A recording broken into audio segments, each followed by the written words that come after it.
Hey, I'm Matt Smith, adjunct professor here at Piedmont, and we are currently here with Pastor Derwin Gray at the Transformation Church in Indian Land, South Carolina, and that is within the area of Charlotte, North Carolina, just outside that area. We're here at Transformation Church with Pastor Derwin Gray. I want to tell you just a little bit about Pastor Gray before we get into this piece as we discuss the influence of a Christian leader. Pastor Gray is the founder and lead pastor of Transformation Church, and that is a multi-ethnic, multi-generational, mission-shaped church. And Transformation Church has been recognized by Outreach Magazine as one of the top 100 fastest-growing churches in the United States. He is the author of several books, including Limitless Life, and a new book that hasn't quite come out yet, called The High Definition Leader, but it will be coming out in September 15th. 15th, yep. This year, 2015. So excited to be here with him. He's been married for over 23 years, has 2 kids, and former NFL football player. Former NFL football player, yeah, yes, with sir. the Indianapolis Colts. And the Carolina Panthers. And so I know he's working on a doctorate of ministry, I believe. I am. Right now in New Testament context. And he's an active blogger at Just Marinating and host of a radio program called Marinate on That. Yes, I like to marinate. We're excited to be here with you, and we really appreciate you taking time out of your schedule to talk to us for just a few minutes. Well, I want to start really the lecture off by getting to the most important question you will be asked today, without a doubt. Everybody's wondering this. I've been wondering this since I've had interaction with you before. How do you keep your hair so nice? Well, now my hair is, it's not a box. That's what I used to have in high school and college, but it's not an afro. Right. It's a frocks, the combination of an afro and a box. And you're only allowed to rock a frocks when you're like over 40 and just cool like that. Yeah. You have just answered a mystery I've been wondering. What do you call this? For so many years I wondered that. It's the frocks, baby. I'll never forget that. So make sure y'all tweet that, the frocks. The frocks. Second most important question, what is the future of the Carolina Panthers with Calvin Benjamin going down with this knee injury? My wife yesterday, she goes, I'm so angry Calvin Benjamin tore his ACL, because my wife is a huge football fan. First of all, you feel bad for him. Sure. Because that's a tough injury. Yeah. Second of all, that's going to put Cam Newton in a bind. Oh, yeah. And I don't know how much depth. Our receiving core was already really young. Benjamin, this was only his second year. So it's going to be interesting. Yeah. Maybe they'll call the Baltimore Ravens and say, hey, can you send old man Smitty back to us, Steve Smith? Somebody was talking on the radio, maybe they'll pick up Reggie Wayne. We'll see about that, see if they can swing something there. I bet Reggie's got some gas in the tank left. A little bit left. Yeah. Well, humor aside, let's get down to some of the important stuff about what we want to talk to you about while we're here. Transformation Church is a multi-ethnic, multi-generational, mission-shaped church. Just explain what you mean by that and kind of define multi-ethnic and multi-generational and how you see that playing out and what that looks like here at Transformation for us. Yeah, that's a wonderful question. Sociologists will use the term race, and race is actually a social construct. And so I don't use the word race, I use the word ethnicity, because I'm a Bible man. And so Jesus said, go make disciples of all ethnos, or all nations. And so there's only one quote unquote race, the human race, comprised of different ethnic groups. So that's the first thing. Sociologists define a multi-ethnic church as a church where one ethnic group doesn't make up more than 80% of the entire body.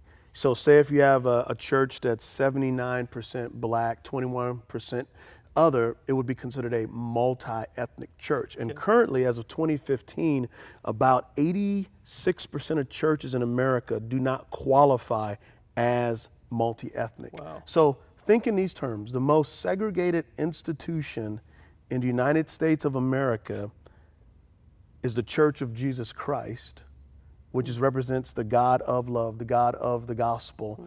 Jesus said, my temple would be a house for all nations, and he was quoting the Psalms, that it's always been God's heartbeat to be multi-ethnic. Sure. And so when we say multi-ethnic here at Transformation Church, We want to reach the ethnic diversity within our community.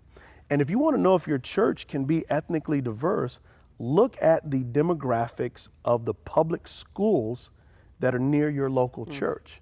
Now, here's the sad thing. Public schools and the local church are in different universes as it pertains to diversity. Public schools are, the church is 20 times more segregated than the public schools that they're near, and they're 10 times more segregated than the neighborhoods they're near.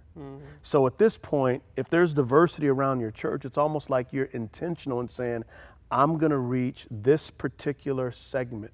And so for young church planners, I remember when we were first starting, pastors and church planners would say, well, who are you trying to reach?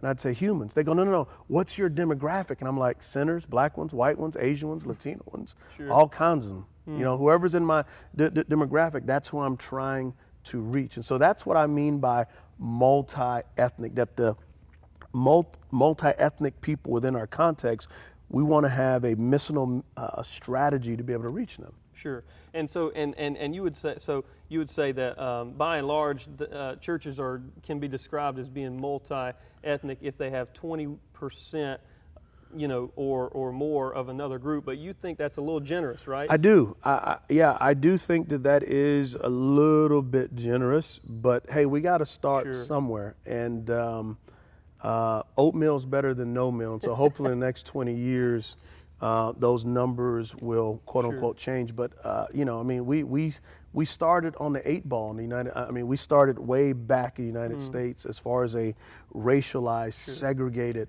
church. A lot of great denominations like the African Methodist Episcopal denomination was birthed out of black people didn't want to sit in the back at the Methodist church. And so they went to the front, and Richard Allen was asked to go to the back, and he said no. And so they carried him out, and thus the African Methodist Episcopal Church was started. I see. Yeah. Well, and so tell me, what's transformation? What is the ethnic diversity within your church? We're probably 55 to 60% white, and that would be from bankers to people who live in trailer parks. Then 40 to 45% everything else, African American, Asian, Latino, Indian Asian, Far East Asian, rich, poor, in between. It's really beautiful what God has done. He's given us a taste of heaven. And it's not just on the weekends. It's in our small groups. It's in our DNA. The weekend is the huddle so we can go play the game throughout the week. I see. And it's very helpful to understand those numbers and to be able to see that and see how that plays out. And so as we have been discussing, and as Dr. Malfers has talked about in this lecture about the influence of a Christian leader, every leader is kind of wired by God to shape and to influence in a unique way.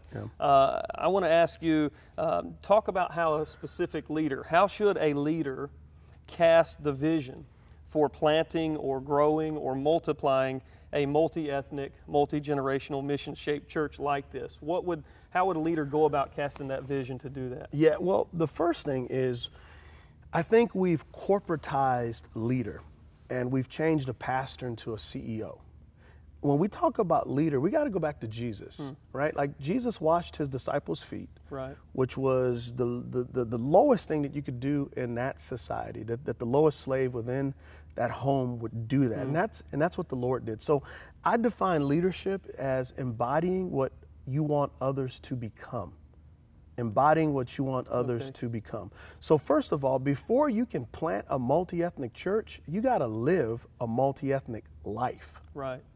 So I think there's people who want to plant a multi-ethnic church, but you don't have friends nor do real deep relationships with people that are different from you. Right. And so the first thing is you got to embody what you want others to become. So once the embodying is a part of your DNA, that's a part of who you are, you've got a vision cast. Now, vision casting is one of the greatest resources that a leader has. But you don't start with what the vision is. You start with why the people can't stay where they are.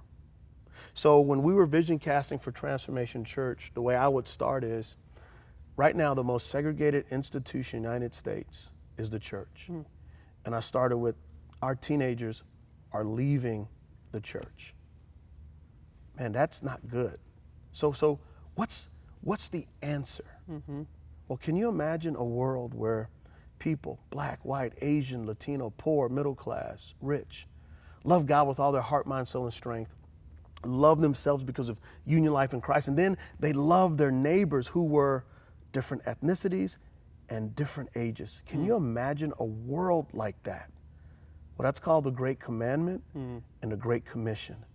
Our vision here at Transformation Church is to restore humanity to its original purpose through the Great Commandment and the Great Commission. So that's how I would vision cast. And so vision is casting a future that does not yet exist, but should. And that future is so Christ exalting, so beautiful, so life-giving. People run into the future and drag it back to the present. Mm-hmm. And so the way we say our vision here at Transformation Church is that we are a multi-ethnic, multi-generational, mission-shaped community. That flows from the Great Commission. Then I say that we are a community that loves God completely upward, ourselves correctly inward, and our neighbors compassionately outward. So upward, inward, outward. Everybody at Transformation Church wears this upward, inward, outward because that's the vision through God's grace that restores us. And so you've got the Great Commandment and the Great Commission and the great grace of God that shapes us. And so as a vision caster, every sermon for 5 years, the vision will always be interjected in our small groups from the parking lot, because a vision of the future transforms what you do today. Personally, I don't think there's a greater vision than a Great Commandment and Great Commission. It's kind of hard to improve on Jesus. Yeah. So Jesus set the standard, and we're just putting it in a language that our people can understand it. But vision casting is powerful. In 8th grade, a middle school coach told me, he said, Derwin, if you keep playing football good, you could get a scholarship. And I said, what kind of ship is that? I'd never heard of it. No, he said, no, son. Scholarship means you could play college football on TV one day and the school will pay for it.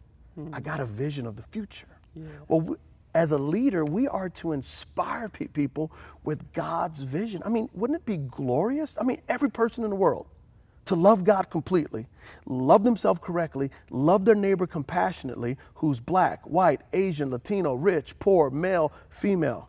Imagine a world like that. Right. God calls that heaven. It's amazing. Yeah. I hear the passion. I hear the passion as you talk about this. I mean, this is something that is inspiring. When you really catch a vision for what Jesus Christ wants us to do, it really ought to motivate us and inspire us, right? Yeah. We should be passionate about You this. You can't cast a vision that hasn't captured you. Right. Like, this isn't just me talking about this is how you grow a church. This is what's transformed my life. Right.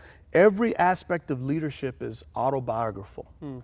And so I'm only living out of what God has done in me, what God is doing through me. And that's one of the reasons why we've seen what God has done here at Transformation Church is a vision of the future transforms what you do today. And when the vision captures you, you're transformed and you want to give it away. Right, and this is great. This is really helpful. And let me just kind of summarize 2 big takeaways I'm getting from this as you're talking about this. One is when it comes to casting vision, it's not something you get up once a year and say, here's who we're going to be and here's what we're going to do and let's make this year about this. I mean, it is something woven into every single thing you do within the life of your church or organization or whatever. The vision permeates it all. It's not a Sunday morning exclusive thing. Like you say, it's into the small groups. It's part of your life. So that's one thing. It's the air we breathe. It's like this T-shirt that I'm wearing is knitted together. It is one fabric that covers everything that we do. And it dictates it, steers it, gives it direction, helps you answer questions when you're puzzled. Everyone at Transformation Church, including me, is in submission to the Great Commandment and the Great Commission. Right. It guides every single thing that we do. And so that's one. It permeates every part of your church. It's the lifeblood of the church. And the second thing is it has to really grip you as the leader first. You can't lead out of some vision that hasn't captured your heart. Right. Because if you do, it'll come across as disingenuine, and you won't be passionate about it. And you can't give away what you don't possess. Right. Sure, exactly. Let me move on to the second of our questions we want to discuss here today.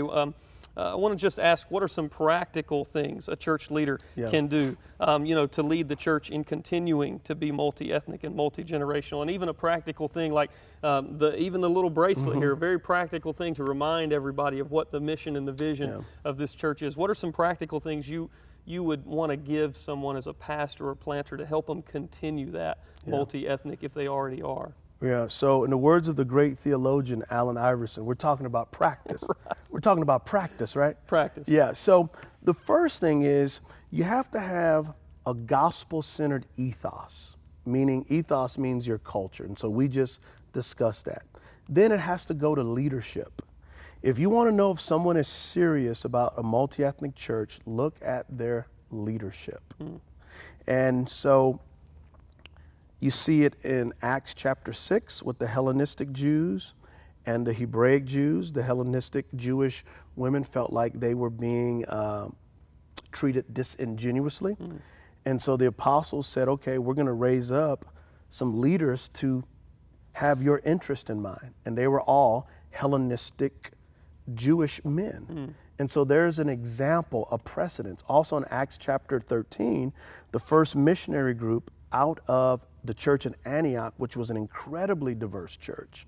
You had 2 Africans, you had a Jew, Greek, and a Mediterranean. And so you had diversity, but you also had social economic diversity. Herod, we had one who was in relationship with Herod, so he had some money. And so you have social economic diversity as well as ethnic diversity. And it's interesting, corporate America understands the power of diversity and innovation. If you have a group of like-minded people to get together, you're going to stay within that box. You know what I'm saying? Right, no creativity. Yeah, and so you see that in the early church. So number one is your leadership team. Like if you're an all-white church, don't just hire a black guy to come sing white songs. Sure. And if you're at an all-black church, don't hire a white guy just to do the finances. Right. Makes sense. You know I understand what you're saying. And so like I can lead, I can talk theology. I'm working on a doctorate. Right, the first great thinkers of the church were African. Right. Tertullian, Augustine, and the list goes on and on. Origen. So make sure it's people who qualify for positions. Throughout the years, I'll have my white friends say, well, I don't know any sound black theologians. And I'll go, well, because you're fishing in the same pond. Right now, I could pick up the phone and I can go from white to Asian to Latino to Indian, like around the world because of my relationships. I value it. Right. I learn in the midst of diversity. Sure. Different experiences grow me. So that's number one, leadership. Number two is music. Number two is music. Learning how to do multi-ethnic music and having musicians who are humble to say, you know what? I'm going to think about the bigger picture than me being a rock star or an R&B star. Right. We're going to lift songs on high to the Lord in a way that people can understand it, that people can connect. So what we do here at Transformation Church is we play songs that white people know and that minorities feel. You understand what I'm saying? Sure. And then when we first started, I would say, if that musical genre wasn't your heart, but it was your brother or sister's heart, celebrate Jesus, celebrate them. The next week, they'll do the same thing for you. And what happens is you develop a culture of sacrifice, a culture of discipleship, saying it's not about me, it's about we.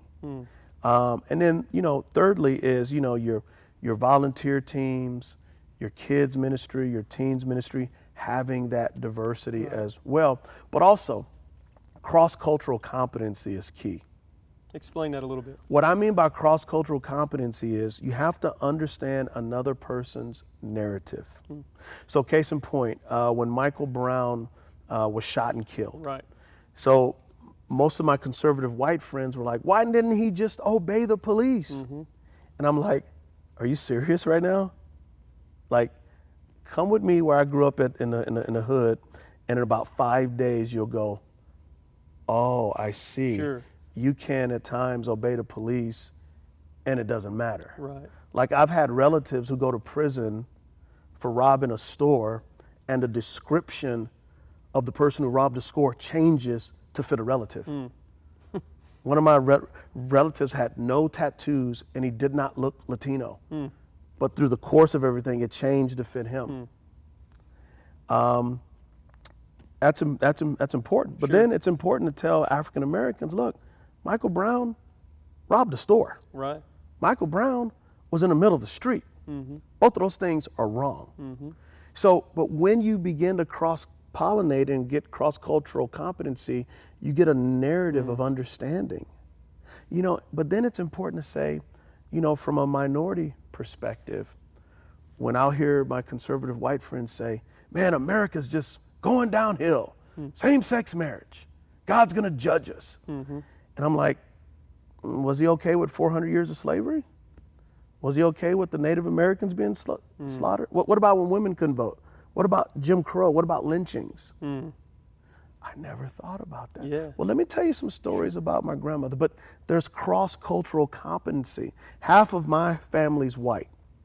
So my father-in-law is an 81-year-old white man, and he tells me stories about growing up poor in Montana.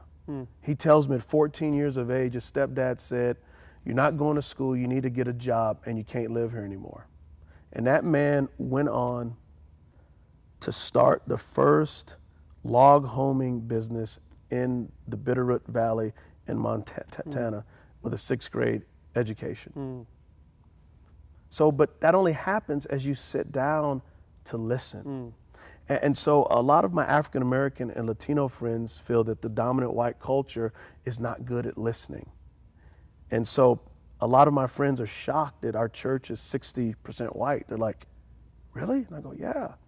They go, man, I just never thought that the majority of people would follow a black pastor. But blackness doesn't define me, my Christness defines me. Right. I'm not pro-black, pro-white, pro-Asian, pro-Latino, I'm pro-Jesus, which makes me pro-human. The only side I want to be on is Jesus' side. Right. So that means I'm going to criticize things that need to be criticized, and I'm going to teach where need to be taught, and I'm going to learn. So that's what cross-cultural competency is having the humility to listen to somebody else's narrative, to listen to somebody else's story. Sure. I mean, what do they say? Don't judge a man till you've walked a mile in his shoes, you know? Yeah. And so a lot of times we don't take time to understand, and so we can't expect to reach any kind of people group if we don't take time to understand that. And we teach that when we talk about missions and we think about going internationally and doing foreign missions, right? We teach these kinds of things. We tell missionaries when you go in, you need to understand the narrative and the language of the people you're trying to reach. And yet we forget to do that here in the United States when this is the greatest mission field that exists right now. Yeah, you know what's interesting, when I first became a Christian in 1998, I thought it was strange that my white brothers and sisters would go all the way to Black Africa to reach black folks, but wouldn't try to reach the black folks across the street. Sure. And it was just, and not being a Christian, I would ask those questions and I would get like, well, they have the black church. I haven't seen black church, white church, Latino church, or Asian church in the Bible. I just see Jesus' church. Yeah. That's a good point to make when you're looking at the scriptures, when you understand that. And I want to move on and just ask you a couple more things here as we sort of bring this to a conclusion. I want to ask you specifically for five pieces of advice. So this may take a little bit of thinking, but it seems like stuff rolls off the tongue pretty quickly when I ask you these questions. So let's talk about 5 pieces of advice that you would give to a young church planter or a pastor regarding leadership and vision casting. So just 5 pieces of advice for casting vision, young planter or pastor. Number 1, don't cast a vision that does not cast a spell on you. Okay. Like that has to be your lifeblood. Right. In other words, what you're selling, you better be smoking. Sure. All right, not in a literal sense, Right, that's a good plug. Yeah, and number 2, man, before you try to plant a multi-ethnic church, live a multi-ethnic life. Right. Number 3, Find a group of high-capacity, multi-ethnic, multi-generational leaders. I'm very passionate about older leaders working with younger leaders on the same team. When we planted, 2 of our pastors on our original church planting team were in their late 50s because I wanted some wisdom around me. Number 3, learn cross-cultural competency. Talk to people, understand their stories, because not all black people are the same and not all white people are the same. When I went to college at BYU, the black guys from California didn't fish. I was like, wait a second, you're black and you don't fish? And they were like, you're black and you fish? I'm like, I'm from Texas, man. That's what we do. We play football and we fish. I had to teach them boys how to fish. Yeah. Their lives became better as a result. I bet it did. You know, so teaching, you know, just cross-cultural competency is super important. You know, and then making sure that you read the biblical narrative afresh. Read the biblical narrative afresh. Just start reading the Bible from Genesis to Revelation and just notice Jew, Gentile, Abraham, all the nations are going to be blessed. Think about it, Genesis 11, people scatter because of languages. Genesis 12, Abraham, I'm going to bless the world. Pentecost, different languages, different ethnicities come together. The Apostle Paul goes to the Gentiles, and then the trajectory is every nation, tribe, and tongue in the eternal church. Yeah, I think it's helpful that you mentioned that. You know, sometimes I think we, when we read through the scriptures, we do, especially if you've had some higher education training with studying the scripture and some of that, I think sometimes we get so engrossed in the details, we kind of miss the forest for the trees. And there's a pretty grand theme there going of the different peoples and nations and ethnic groups gathering together. Ephesians 3:10 says that God has an eternal purpose, and that purpose is the manifold wisdom of God. The word manifold means a variety of colors. And so the scriptures before that in Ephesians 3:1-8, it talks about Jews and Gentiles being one body. And so from all eternity, God has had this new humanity of Jew and Gentile, in Ephesians 2, to be his temple on earth to image forth his glory. But here's the problem though. We don't preach messages like that. We preach self-help messages. How do we help the Christian make it to the next week? Like, I believe that there's a suburban prosperity gospel. How do you keep your little suburban life together? Here's 5 ways Jesus can pat you on the back and help you, and he'll protect your kids too.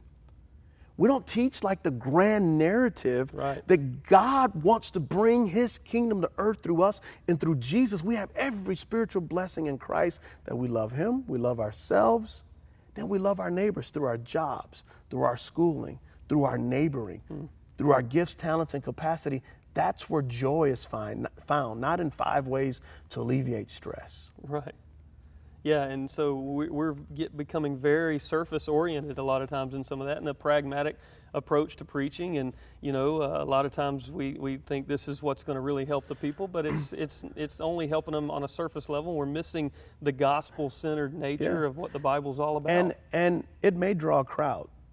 You can draw a crowd in the United States of America. Sure. Have a great kids ministry, play great music, and give them a Jesus who will fix their lives. And you can do it. You can get book deals. You can do all kind of stuff. But that's not my scoreboard. Right. We need pastors. I'm going to go off here. Okay. Sure. Yeah. You've been preaching a lot. Yeah. So go ahead. I'm just going to keep on going. Like, we need pastors who don't buy that stinking scoreboard. How has this country become more gospel-centered doing the self-help thing? The only ones who have benefited are pastors. Yeah. Bigger doesn't mean better. Right. And don't get me, we've grown fast. Sure. But it has not been at the altar of pragmatism and self-help. Right. And there is a lot of people bowing down to the altar of pragmatism and self-help, and Jesus is nothing more than a divine butler instead of the Son of God who rules and reigns and who is the great I am. That's the Jesus we need to worship. Right. And 100 people like that is greater than 10,000 that self-help. Right. Sure. High five. Give me a high five. Yeah, man, I appreciate that. That's Thank you. good. Yeah. That was worth an amen. That was amen. Last question I want to ask you, and we'll sort of bring this to a conclusion. I really appreciate, again, the time, and this has been beneficial, and I know that our viewers are going to really benefit from hearing some of this as they take it, and not just listen to it and file it away, but as they let this vision that you're casting, even during this Q&A, change and transform the present as they view this. Last question, I want you to tell us about your newest book that we mentioned earlier, that I have this copy that you so graciously allowed me to have, The High Definition Leader. Let me hold this thing. So here, take a look at it. Tell me about it. What prompted you to write it, and how will it help church leaders? Yeah, okay, so the first thing is, this is my 4th book in 5 years. And I'm the guy that scored a 16 on my ACT, grew up as a compulsive stutterer, and was considered dumb. Now I'm halfway through a doctorate, and I've written 4 books. So if you're watching this and somehow you're an atheist, you just need to believe in the power of Jesus Christ right now. Because my teachers from high school and some in college are going, are you kidding me? Derwin Gray actually writes books. So that's the first thing. When I held this book, my wife and I just wept because she remembers me as an 18-year-old at BYU with a 1.46 GPA. And the power of the gospel changes. What prompted me to write this book was I would get tons of questions from pastors and church planners about how do you do a multi-ethnic church? And I couldn't answer everybody's questions. And so I got contracted to write this book, and I actually wrote it in 7 weeks. I don't know how that happened. I wrote it in the midst of my doctorate, a capital campaign, moving into this new space, and being a husband and a father. I have no idea, but I wrote this in 7 weeks. And kind of the motif is high definition allows you to see colors vividly. We no longer live in a black and white America. We live in a high definition America where there's lots of colors. And we need leaders who value those colors because God values those colors. So we don't need to be color blind. We need to be color blessed. There's a reason why you look the way you look. There's a reason why I look the way I look. And together, we're stronger. Together, we're better. Together, we image forth the glory of God. So, hey, listen, let me just say, we're definitely a lot stronger together because I'm looking at you at what's busting out of that shirt there. Man, going, you're definitely right on that. Yeah, well, this is the residual effects of being a professional athlete. It's just stuff I still got left. But anyway, so you learn the theology, and then you learn the practices. So I want this to be a manifesto to the church to say, man, we can do this. And it's important. In order to reach a multi-ethnic America, we need multi-ethnic churches to do it, and it's for the glory of God. Very good. Thank you so much. I hope you'll take advantage of this. Pick up the High Definition Leader as soon as you get a chance. Thank you so much, Pastor Derwin Gray. We have really enjoyed it. Appreciate taking time and getting together with you. Appreciate it, bro. Thank you.